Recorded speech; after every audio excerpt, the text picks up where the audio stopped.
Welcome to the Gifted Neurodivergent Child Podcast, a podcast dedicated to the understanding and cultivating the anti-genius and gifted neurodivergent children. Hello, everyone. Welcome to the Gifted Neurodivergent Child Podcast. I'm Lillian Skinner. Today, we're going to talk about how amazing sensitivity is. I was recently at my daughter's performance concert. I'm not really sure what it was. It was something where they were reading essays they did. The kids all stood up and introduced their friends and wrote about how amazing their friend was. The last little girl to go, when she stood up, she put her hair over her face. She walked to the podium, and then she didn't talk. Her mother said, "You can do this." Everybody else said, come on. The teacher walked over and says, "Can I help you?" Her response was to put more hair in her face. She was so cute. It was really adorable. She wouldn't do it, so the teacher read her essay, and it was great. It was really great. She wrote the best essay of all the kids. It was profound and deep and really saw the person she was writing about. It was really the most impactful. I couldn't help but think what a genius she might be because she got her teacher to say it and didn't have to. Everybody else got up and performed like trick ponies.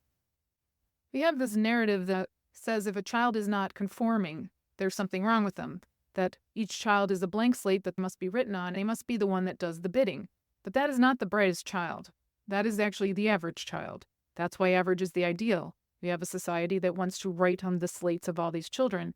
Then we have people like this little girl, myself, maybe you, maybe your children, because we are not blank slates. We are born with certain tendencies or sensitivities that push us in one direction or another.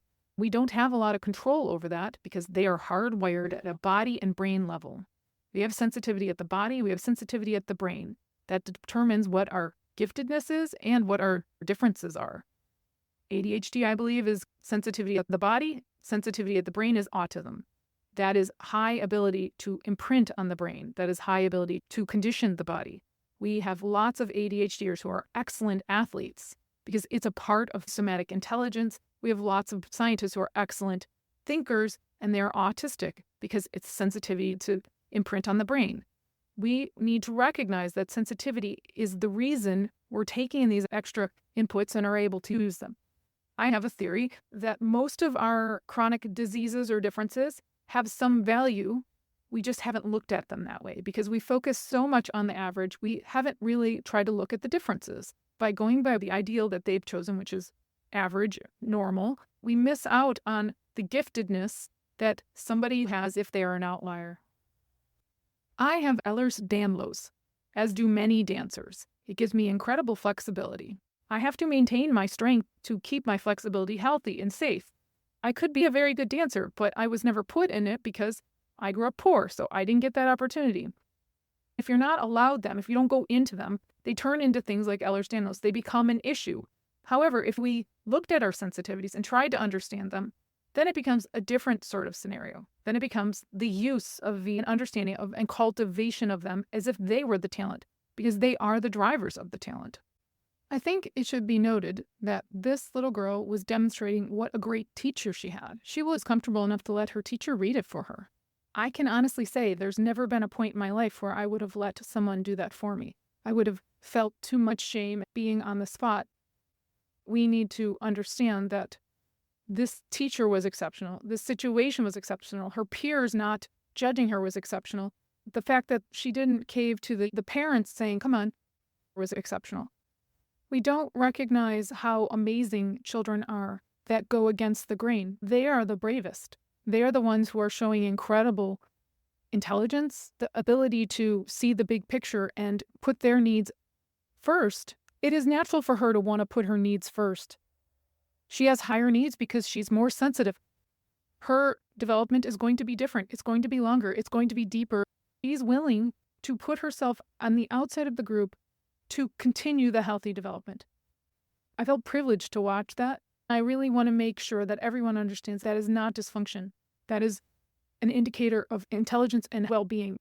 That is also an indicator of someone who has high somatic and cognitive intelligence. They came together to be that beautiful essay. That's what this little girl was showing us. She was showing us her body sensitivity, which actually gave her the ability to see her friend so deeply, and her cognitive ability that allowed her to write this essay but it came at the cost of her sensitivity. Then it showed us her teacher's ability, who came over and read it with her, who didn't force her to do it, who didn't make her feel bad, but saw her where she was at because he had such incredible somatic intelligence and was realizing it. Unfortunately, it's rarely found. In this case, this teacher wasn't my daughter's teacher. He was the teacher for the other class. My daughter mourned that because that teacher was the one she wanted. But she did have a teacher like him. She had a teacher that was even better than him, Mr. Danny. She still talks about Mr. Danny. I want to talk about Mr. Danny because Mr. Danny was one of those sensitive children who was not seen as gifted, who was not seen as special or somebody that's going to go on to do great things because he has somatic giftedness, when indeed Mr. Danny is deeply gifted. Mr. Danny could have a classroom of 30 screaming children, losing their minds, all neurodivergent, and meet each one of their needs individually. This is an amazing accomplishment. He liked larger classes because he felt the children could learn more from each other, and that made it worth it. He is absolutely right. Neurodivergent children learn especially from each other. I had never met another human being who thought that. I was like, Mr. Danny, how brilliant of you. He came across as an adult who never grew up from being a child. He still moved through the world like he was 8 years old. He had a beautiful smile, warmth that exuded from him, and children loved him. They felt safe with him. This is extraordinary, especially for a man. He was serving classrooms at grades 1 through 3, the kids that other schools are rejecting. He was taking on and turning into amazing students.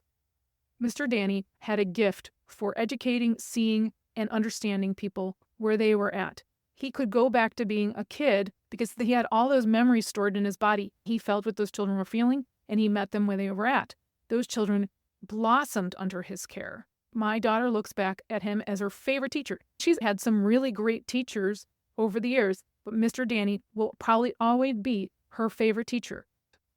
Mr. Danny talked about how he didn't feel valued in the world. His father didn't see him as a success, but he was really good at what he did. He was even better than he realized. He may be the best teacher I'd ever seen in my life. I go out of my way to find teachers who are like Mr. Danny. I will stop a person in a grocery store if I can see their somatic giftedness is that high. I can't tell you how beautiful and rare it is when you see a person who has somatic giftedness that is exuding out of them so that other people are comfortable. High somatic giftedness looks childlike because children possess it. It's not about being less than because we're childlike as neurodivergence. It's actually about us retaining our somatic intelligence. And Mr. Danny wasn't stripped of it, which is phenomenal because almost everyone is stripped of it. So Mr. Danny moved to the world as approachable as a human being could possibly be and be an adult because he still maintained his giftedness. We demean the people who are so brilliantly gifted in their somatic intelligence because we have been programmed out of ours and told that's the way to be. In reality, it shows that you're not as brilliant as Mr. Danny in somatic giftedness. That is a gift, and our systems don't pay you for it. They don't recognize it. They talk about it as if it's emotional intelligence. It's way more than emotional intelligence. That is body intelligence that you connect your mind and you give that gift to others. The lack of recognition and value of it in our society is a great crime. We don't understand somatic giftedness, but somatically gifted people are the people who see other people. They feel them, they sit with them, they are patient, they love them. It is a beautiful thing when you have a friend who has high somatic giftedness. I have very high somatic giftedness. All the savants do. It's actually what drives the inputs that are cognitively realized.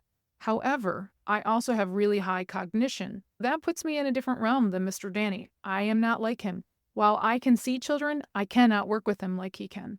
What I am good at is understanding the big picture, the theory. I don't want to be involved in the day-to-day. My sensitivity is so high mentally and in body, I would lose my mind because I take in so many inputs and I wasn't given the space to process them. The thing that I can do more than anyone else is process my inputs to cognition. This is what makes me different. It makes me exceptional. But this is how it works. We are all naturally gifted these sensitivities that drive us to the place we're supposed to be. I had to make this space. That is what the future will require. We're going to have to make our spaces. My sensitivity is so high. I have Jacksonian seizures because I take in so many inputs and have so much brain growth that my extreme version makes me the person that sees this and forces that way to go. But Mr. Danny, I'll give you this course for free if you'll go through it because I think you're such a great teacher. I am made as an extreme version of humanity so that I can make change. That's what I've come to realize. My family are prodigious savants, and prodigious savants means you're very sensitive at mind and body. But it is a spectrum. I know that we are really extreme, and it forces us all to live near the wilderness and kind of be people who do podcasts. But we are deeply in touch with those we are in close relationships with.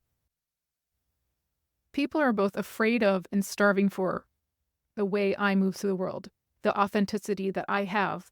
And it's because they are looking for it, but then we've all been conditioned at the body level to fear it, to run away from it, that it's bad. But why have we been conditioned at the body level that somebody like Mr. Danny or somebody like myself who are outliers are bad? Because we are the ones who can make great change. Because we are the ones who would be valued in our natural communities, but the system has to subvert that. We got to let that go. We got to let that go for our children too, because what our children need more than anything else is to be exactly who they are and to know exactly who they are so they can fill the roles that are going to be there in another 5, 10, 20, 30, 50 years because everything's going to change so much. That's what we typically find.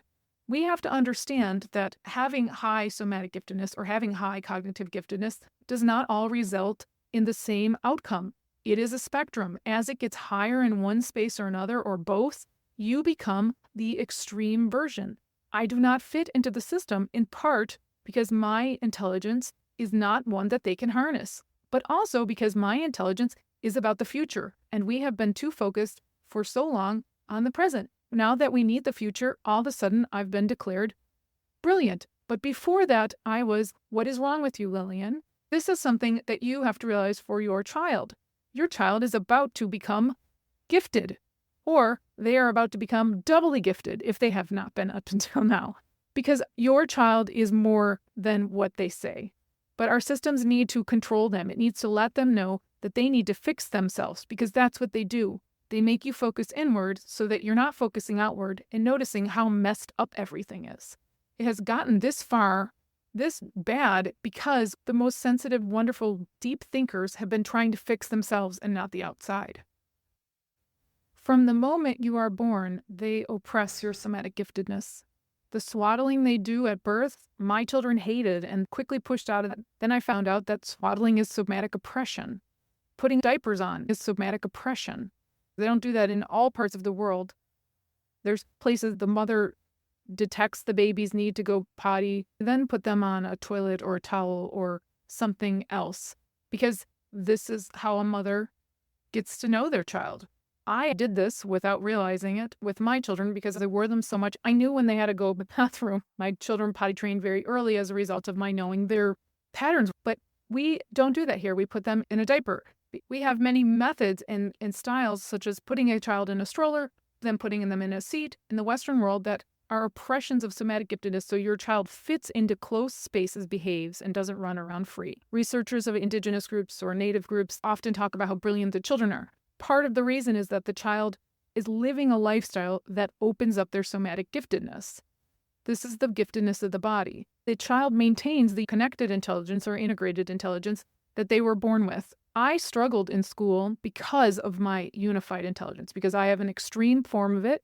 It's considered a form of genius, but it was never recognized as genius in the systems, and it will never be recognized as genius in the systems because it's not harnessable.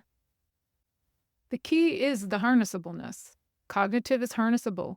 Those of us who have giftedness that's not, we are destroyed in the systems for it. They don't want us competing with them. So those of us who could start our own enterprises or be things that be quite amazing, they're not going to be cultivated. I am not meant to be a CEO for somebody else's company. I'm meant to be my own. So instead of it trying to teach me that, it tried to break me. So I didn't compete with those that are in the upper class who are already in the leadership pool. I must become pliable or out of the way. Somatic intelligence is intelligence of the body. Those who have higher somatic intelligence are able to transfer that intelligence up to their brain. So they're more aware of manipulation and people trying to force them to do things that they don't want to do. This is called PDA, pathological demand avoidance. People with really high somatic intelligence have pathological demand avoidance and are aware that they're being made to do things that are not working for them. Cognitive intelligence is something others can direct, but the children who are most sensitive are those who are both cognitively and somatically gifted, and we call them twice exceptional. The twice exceptional are the gifted because they have that sensitivity at the body and the mind. Our systems have pulled apart their intelligence, but some children maintain their integrated or unified intelligence, but we only seek the math and science gifted in our systems.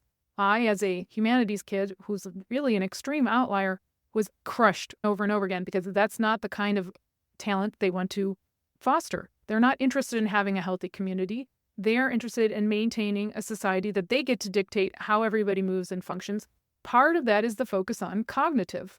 By focusing on the cognitive, they can tell you what the rewards are. Money is the reward. That's not a natural reward for humans. Natural rewards would be love. Natural rewards would be safety, security, a healthy life. But we've turned it and changed it so that rewards are now money. Things like gold toilets, sports cars, and designer handbags, which don't make a lot of sense. The reason is that we've been cognitively manipulated to see things as having more value than other things. But in reality, love really is the greatest, most valuable thing. Your child who's sensitive in the body and sensitive in the mind knows that. But we break that connection and we cause them great harm, and they turn into somebody who it could be very successful, someone who gets financially rewarded, but the cost to them emotionally is their humanity. It's their ability to be a part of the group. The cost to everyone is environmental, and you can see the ramifications all around us now. We don't really even recognize giftedness in humanity. We don't recognize it other than writing. Writing is not the understanding of how people move through the world. It's the understanding of writing beautiful words so that people feel. It's even bigger than the fact that we don't understand intellectualism in humanity. We actually don't even understand that we all have different communication styles. I can clearly see and tell if people are gifted in somatic, cognitive, or they're twice exceptional based on the way they talk. Twice exceptional people tend to use story. They use story science as their main way of communicating because they see the world complexly, so they're trying to give you all the details. The cognitive people, they use more academic speech. They'll use big words, but they won't use it in ways to make it deeply relatable. The somatic people use a lot of emotion. When I'm talking to people, I am actually not good at the extremely academic or the extremely emotional because my brain likes it to be both because I need it to be multidimensional. My brain is very spatially gifted.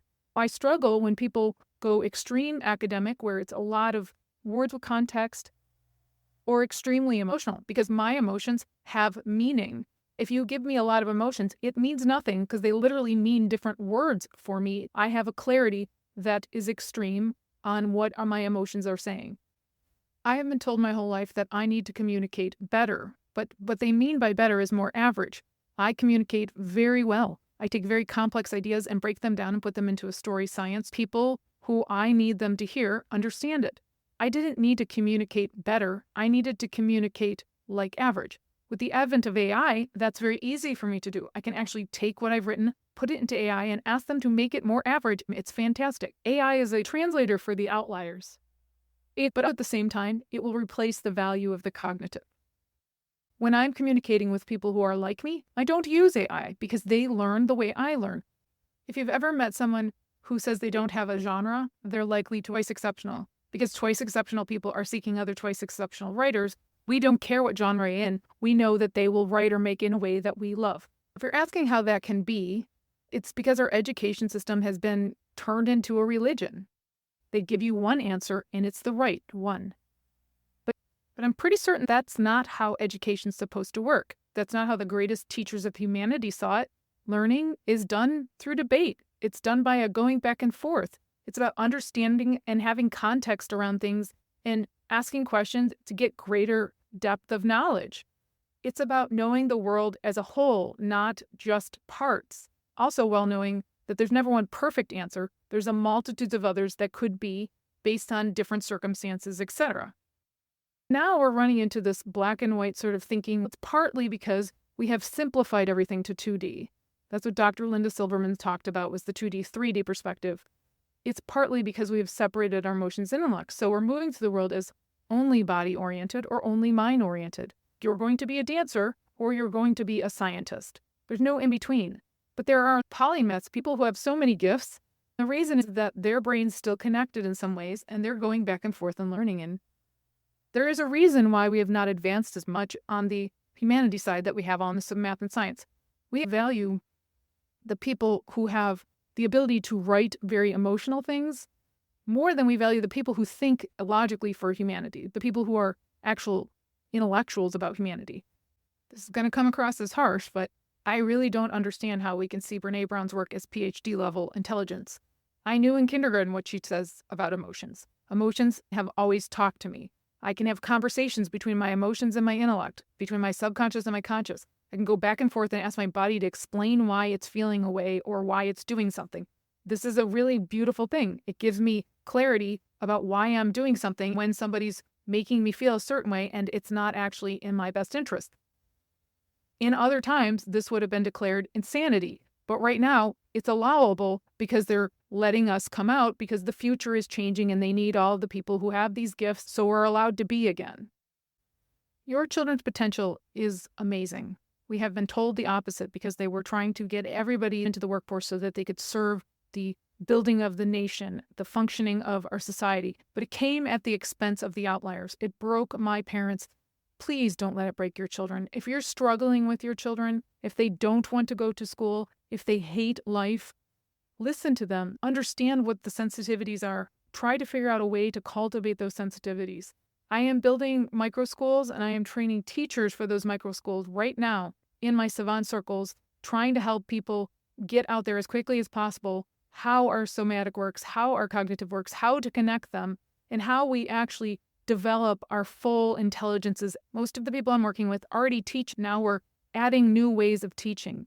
I'm not trying to start from scratch. I'm trying to take what we have and understand it in other ways. I am working with people so that teaching is holistic. We understand what the somatic and cognitive are doing fully, what the other intelligences are, because they have not touched them at all in the systems, really. We have such greater depth for those of us are spatially gifted. We have been denied this spatial giftedness, and this is extreme intelligence. This is outlier intelligence, and they have been breaking these people for the last 100 years, probably the last 500 years. We have not cultivated these people since the Enlightenment era. These people have been missing because our systems have been breaking them. It's time to bring them back. Those who create new do not worry about perfection because creating is not about perfection. There is a percentage of the population who've never cared about perfection. I don't need perfection. I'm not building airplanes. I'm trying to figure out how to make new things. You may need perfection when you're recreating the same thing over and over again. But what I'm actually trying to do is create new, to understand wholeness, to understand what was broken. They weren't concerned about the humanities because the humanities needed to be oppressed in order for them to create their industrial war complex that they've built. But we need to worry about the humanities because the only people that can figure this out have been denied their intelligence so they could build that industrial war complex. This is why society keeps breaking. You cannot repress the most sensitive people and treat the most brilliant as disposable because it serves you. It's about the group as a whole. Too many have forgotten that. We have denied the intuitive people, but now the intuitive people are the only people who are going to be able to guide in the future. Your sensitive child is tomorrow's leader, and there is nobody who's going to compete with them because our sensitivities are unique. We keep saying we have to go backwards, but nobody's actually saying the full truth on that. It's not just going backwards on our living to farms and towns. We have to go backwards on everything. We will not be able to farm the way we used to. We will not be able to use the old data. We will have very little from the old world that will apply to the new. We're going to be looking at so much change between AI and the ecology that the only ones there who are going to be able to navigate in the future are the most sensitive ones. If we can teach them and make them whole so that they don't have to unbreak in order to be effective later, that is ideal. I had to heal myself for 20 years after going through the systems for 20 years. Your child's best interest is knowing of themselves, how they move through the world in a completely different manner. If you are like this and you are interested in being one of these teachers, please contact me. If you're interested in being part of our micro school, please contact me. I am not proclaiming to say I know you. I don't know you. I know me. That's how it actually works. We know ourselves, and what I can teach you is how to know yourself, and that's it. That is what healthy is. That's my podcast for this week. I hope this is valuable. Thanks for listening. Take care. This podcast is not intended to replace professional, medical, or educational advice. The views, information, and opinions expressed on this podcast are solely those of the individuals involved and do not necessarily represent Gifted ND Incorporated, Lillian Skinner, Bethann Johnson, or the Gifted Neurodivergent Child Podcast. This podcast, Lillian Skinner, Bethann Johnson, and the Gifted ND Incorporated are not responsible and do not verify the accuracy of the information contained in this podcast series. The primary purpose of this podcast is to inform and educate. The Gifted Neurodivergent Child Podcast is only available for private, non-commercial use. Any other use of the information contained within this podcast must be done with the express written approval and knowledge of Lillian Skinner and Bethann Johnson. You may not edit, modify, or redistribute any part of this podcast. The developer assumes no liability for this podcast or its use or any other podcast or other media.